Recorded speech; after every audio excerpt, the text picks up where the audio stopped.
మహేశ్వరుల యొక్క స్వరూపము.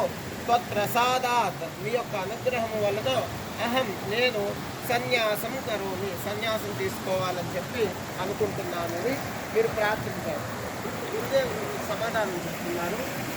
హే పుత్ర సన్యాసం కిమర్థం కరోషి సన్యాసం మహాదుష్కరం తస్మాత్ సన్యాసో గృహస్థాశ్రమ ఏవ కర్తవ్యః తత్ర సర్వధర్మాన్ ప్రాప్నోషి అని గురుదేవుడు. ఏం దాని అర్థం అంటే, హే పుత్ర ఓ నాయనా, సన్యాసం కిమర్థం కరోషి నువ్వు అసలు సన్యాసం తీసుకోవాలని ఎందుకు అనుకుంటున్నావు? సన్యాసం మహాదుష్కరం సన్యాసం అనేది అంత తేలికైనటువంటి విషయం కాదు. తస్మాత్ కాబట్టి సన్యాసో న కర్తవ్య సన్యాసం అనేది విడిచిపెట్టేసే అసలు ఆలోచనే వద్దు.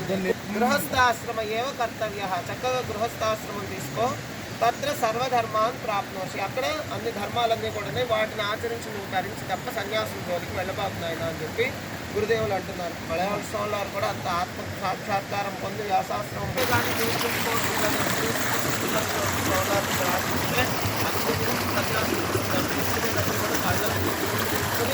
సన్యాసం తీసుకున్న తర్వాత లేదు అన్ని నియమాలను పాటించాల్సిన అంత ఆత్మ సాక్షాత్కారం సన్యాసం వరకు వెళ్ళలేదన్నమాట. అందుకని సన్యాసం మహాదేశ్వరం చాలా కష్టమైన దాని రోజు వెళ్ళకు గృహస్థాశ్రమాన్ని తీసుకుని ఒక ఎందుకంటే